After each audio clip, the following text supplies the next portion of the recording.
Imagine for a moment that you have stepped away from the relentless noise of the modern world.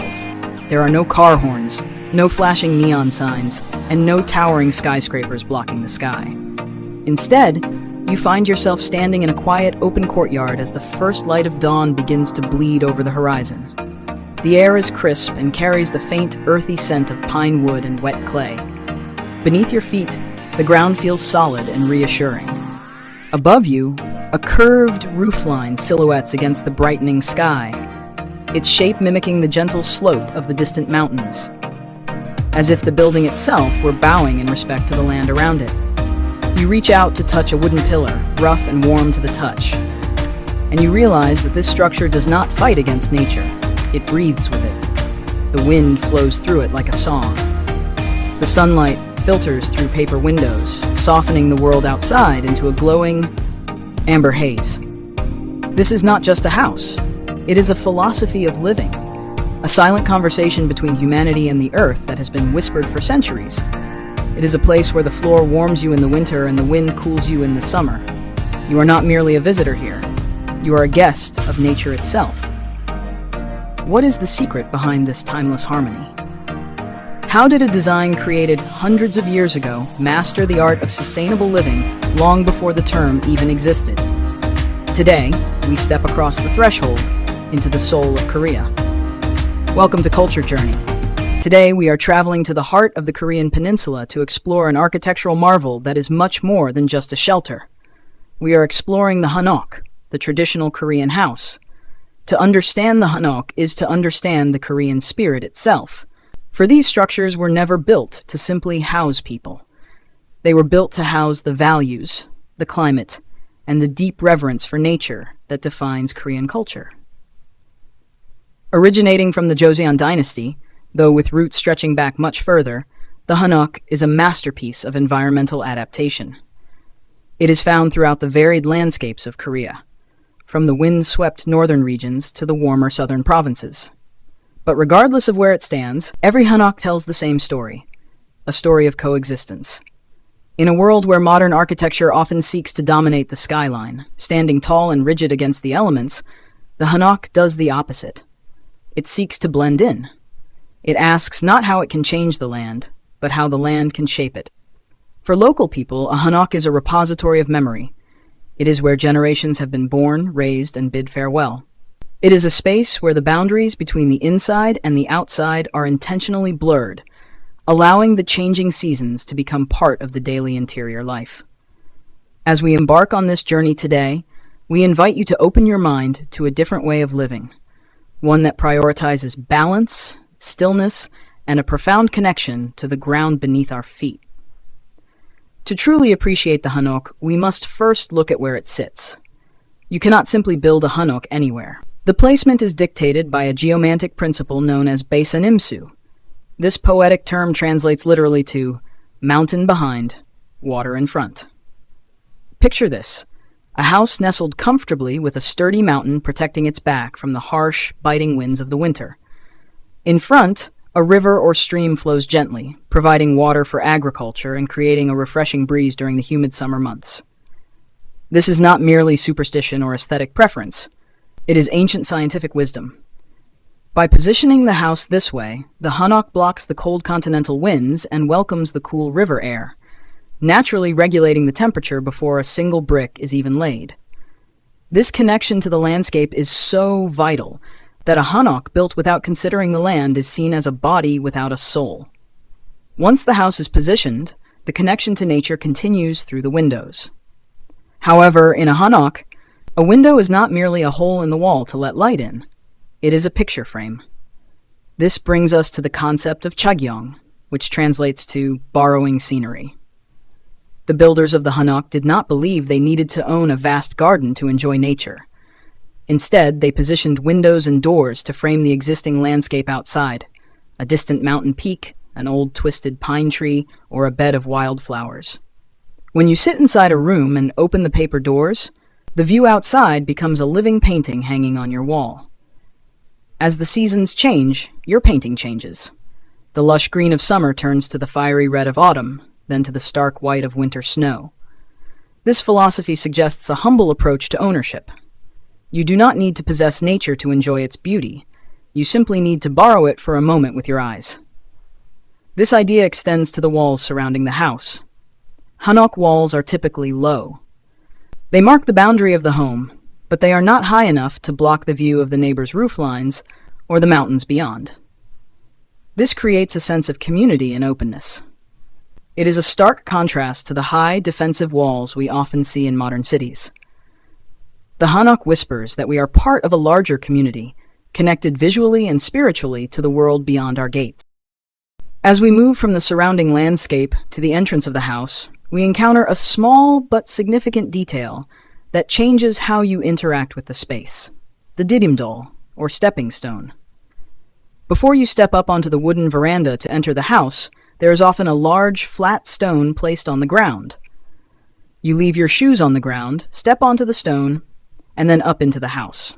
This vertical movement is symbolic. You are leaving the dirt and chaos of the outside world below and ascending into the clean, sacred space of the home. The act of removing shoes is not just about hygiene, it is a ritual of transition. It signals a shift in mindset. Once inside, the lifestyle is floor-based. Unlike many Western styles where life happens on chairs and raised beds, in a Hanok, you sit on the floor, eat at low tables, and sleep on the heated floor. This keeps you grounded physically and metaphorically. When you sit on the floor, your posture changes. You feel the vibration of the house. You are physically closer to the earth. This floor-based culture influences everything, from the type of furniture used, which is often low and minimal, to the clothing, as traditional hanbok is designed to be comfortable when sitting cross-legged. The architecture dictates the lifestyle, and the lifestyle reinforces the connection to the space. Now that we are inside, sitting on the floor, we encounter the true genius of Korean architecture, the mastery of duality. Korea has a distinct climate with 4 seasons, featuring freezing, dry winters and sweltering, humid summers. How does one house survive both extremes without modern electricity? The answer lies in 2 ingenious systems, Ondol and Maru. Imagine walking into a room on a freezing January day. Instead of the shock of cold stone or wood, a gentle, radiating heat seeps into the soles of your feet, traveling up your legs and warming your entire body. This is Ondol, the traditional underfloor heating system. Historically, the kitchen stove was built lower than the living quarters. When a fire was lit to cook rice or boil soup, the smoke and heat were not wasted. Instead, they were channeled through horizontal flues underneath the stone floors of the bedrooms.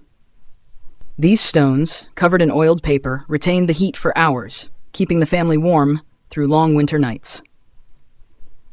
It is a cozy, enveloping warmth that modern radiators simply cannot replicate. If you were there right now, on a snowy evening, could you imagine how comforting it would be to lie down on that warm floor with a blanket, listening to the wind outside? It makes you wonder, why have we moved away from such efficient uses of energy in our modern homes? But what about the summer?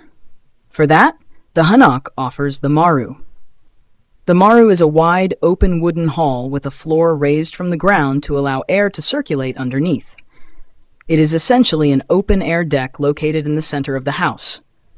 In the blistering heat of July, the family would gather here. The architecture creates a convection current, pulling cool air from the shaded backyard and pushing it through the house. Sitting on the Maru, feeling the breeze on your skin while overlooking the courtyard, is one of the most serene experiences one can have. It is a house that breathes, inhaling cool air and exhaling heat, transforming with the seasons just as we do. We have talked about the visuals and the temperature, but what about the sound? A Hanok has a unique acoustic quality. Because the materials, wood, paper, soil, are porous and natural, they absorb sound rather than reflecting it harshly like concrete or glass. Inside a Hanok, voices sound softer. The paper doors muffle sharp noises from the outside, but allow the sounds of nature to filter in gently. The sound of rain falling on the roof tiles is particularly beloved. It creates a rhythmic, drumming sound that is known to induce a meditative state. There is a Korean term for the activity of just sitting and listening to the rain. It is considered a form of emotional healing. Furthermore, the wooden floors of the Maru tend to creak slightly. In the silence of the night, you can hear the footsteps of a family member moving across the house. Far from being annoying, this was historically seen as a comforting sound, a signal that you are not alone, that there is life and movement nearby. The house communicates the presence of its inhabitants. In a modern apartment, we insulate walls to block out our family members. In a Hanok, the subtle sounds connect us. It creates a sense of shared intimacy that is rare in today's isolated living arrangements. Stepping back out from the Maru, we look towards the center of the layout, the Madang, or the courtyard. In Western architecture, a garden is often filled with flower beds, fountains, statues, and manicured lawns. The Korean garden, and specifically the Madang, embraces the beauty of emptiness. The Madang is typically left empty, a wide open space of packed earth. But do not mistake this emptiness for nothingness. This space is a versatile stage for life. In the autumn, it becomes a workspace for drying red chili peppers under the sun, turning the ground into a sea of vibrant crimson. On festive days, it becomes a banquet hall for weddings or village gatherings. In the summer evenings, it is a place to lay out straw mats and gaze at the stars. The emptiness allows the sunlight to reflect off the ground and illuminate the interior rooms indirectly, providing a soft, natural light. It also allows the wind to pass through unobstructed. This philosophy of emptiness reflects a spiritual desire to clear the mind and leave room for nature to fill the void. It teaches us that we do not need to fill every corner of our lives with things to find utility and beauty. Connected to the life of the Madang and the kitchen is a vital feature of survival and sustenance, the Jangdokdae. In almost every traditional Hanok courtyard, usually near the kitchen or in a sunny spot in the backyard, you will find a cluster of large, dark brown earthenware jars. These are called ongi. This area, the Jangdokdae, is the family's food treasury. Inside these jars, Korea's soul food, kimchi, soybean paste, and chili paste, is fermenting. The architecture of the Hanok extends to these jars. Just like the house itself, the ongi jars are made from breathable clay. They allow air to enter but keep water and rot out, creating the perfect environment for beneficial bacteria to thrive. The placement of the Jangdokdae is critical. It must receive the right amount of sunlight and ventilation. The design of the Hanok courtyard ensures that air flows freely around these jars, keeping the fermentation process stable. In this way, the architecture serves not just the people, but also the food that sustains them. It is a holistic system where shelter, food, and nature are interconnected. The sight of a mother checking the jars on a snowy morning, wiping the snow off the lids, is one of the most nostalgic images in Korean culture. It represents care, patience, and the slow passage of time, values that the Hanok protects and nurtures. The reason a Hanok feels so alive is that everything you see and touch comes from the immediate surroundings. The pillars are made of pine wood, often left unpainted to show the natural grain and knots. Unlike the rigid straight lines of other architectural styles, Hanok timbers often follow the natural curve of the tree, celebrating its original life rather than forcing it into a perfect geometric shape. The walls are a mixture of soil, straw, and water, natural insulation that regulates humidity. When it rains, the walls absorb moisture. When it is dry, they release it. And then there is Hanji. Hanji is traditional Korean paper made from the inner bark of the mulberry tree. It is pasted on the lattice frames of the doors and windows. You might think paper is too fragile for a house, but Hanji is incredibly durable. It is often called living paper. It filters dust but allows air and light to pass through. When you sit inside a Hanok room with the doors closed, you do not feel trapped or suffocated because the room is constantly ventilating through the paper. The light that passes through Hanji has a unique quality. It is shadowless, soft, and warm, giving the interior a calm, dreamlike atmosphere. Let us look up again at the roof, the crowning glory of the structure. The dark, curved tiles that cover the roof are called jiwa. These are not just functional coverings, they are artistic statements. At the end of the roof ridges, you might see decorative tiles depicting dragons or imaginary creatures.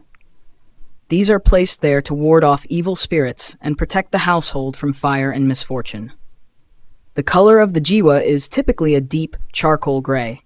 This color is achieved by blocking the airflow in the kiln at the very end of the firing process, causing the clay to absorb the smoke. This dark color contrasts beautifully with the warm brown of the wood, and the white of the paper walls. It also serves a practical purpose. The dark color absorbs sunlight in winter to help melt snow. But not all hanoks have tiled roofs. The humbler homes of the common people often had choga, or thatched roofs made of rice straw. While the giwa roof represents the permanence and authority of the aristocracy, the choga roof represents the warmth and cycle of the harvest of the common folks. The straw had to be replaced every year, making the maintenance of the house a communal activity where neighbors would help each other re-thatch their roofs. This forged strong community bonds. Whether tiled or thatched, the roof of a hanok is designed to protect, to symbolize status, and to bring people together in the act of building and maintaining their shelter. Did you know that the eaves of the hanok, called cheoma, are calculated with mathematical precision? The length of the overhang is designed perfectly so that it blocks the high summer sun from entering the room, keeping it cool, but allows the lower winter sun to shine deep into the house to warm it up. It is a solar design that predates modern eco-friendly architecture by centuries. The structure of a hanok also reveals the social fabric of old Korea, deeply influenced by Confucianism. A large hanok estate was often divided into distinct quarters. There was the sarangchai, the men's quarters, usually located near the entrance. This was where the head of the household lived, studied, and received guests. It was a place of scholarship and discussion, often raised higher to symbolize authority. Deeper inside the house, protected and private, was the anchai, the women's quarters. This was the domain of the lady of the house, where the kitchen and storage rooms were located. It was the heart of domestic life, secluded from the prying eyes of outsiders. Separating these spaces were walls and gates, creating layers of privacy. While modern society has moved past these strict gender roles, the layout remains a fascinating physical map of history, showing us how our ancestors viewed order, respect, and family hierarchy. If you visited a hanok today, you would notice that the doors are often smaller than modern ones. You have to lower your head slightly to enter. This was intentional. It forces a posture of humility. Every time you enter a room, you are bowing to the space, to the people inside, and to the tradition itself. It is a beautiful reminder of how architecture can shape our behavior. For a time during the rapid industrialization of the 20th century, the hanok was in danger of disappearing. Concrete apartments were seen as the symbol of progress, and these wooden structures were viewed as outdated and drafty. Many were demolished to make way for high-rises. However, in recent decades, there has been a profound renaissance. People have begun to realize what was lost in the rush for modernity. Places like Bukchon Hanok Village and Jeonju Hanok Village have become cultural treasures, preserved and restored.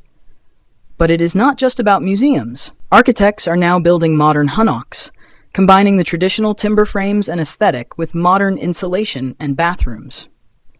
Cafes, galleries, and libraries are being housed in these renovated structures. Young Koreans are rediscovering the joy of sipping an iced latte while sitting on a traditional Maru, surrounded by the scent of aged wood. The hanok has proven resilient. It has evolved from a relic of the past into a living, breathing part of the contemporary Korean identity. It stands as a testament that progress does not always mean replacing the old, but rather learning from it. As the sun sets over the curved tiled roofs, casting long serene shadows across the courtyard, we can see why the hanok has endured. It is more than just timber, stone, and clay. It is a physical manifestation of a desire we all share. The desire for peace, for connection, and for a home that comforts the soul. The hanok teaches us that strength does not always mean rigidity. Sometimes, strength is found in the ability to bend with the wind. It teaches us that luxury is not found in gold or marble, but in the warmth of a heated floor on a cold night and the cool breeze through a wooden hall on a summer day. It reminds us that we are part of nature, not separate from it. In a world that is increasingly fast-paced and digital, the hanok offers a sanctuary of slowness. It invites us to pause, to listen to the rain hitting the roof tiles, and to appreciate the changing shadows of the day. Every culture is a mirror of the human soul, and the journey to understand it may never truly end. The hanok reflects a soul that is humble, resilient, and deeply in love with the natural world. We hope you enjoyed this journey into the architectural heart of Korea. It is a place where every beam and stone has a story to tell. If you were to stay in a Hanok, would you prefer the cozy warmth of the winter room with the Ondol heating, or the breezy freedom of the open wooden Maru in the summer? Let us know in the comments below.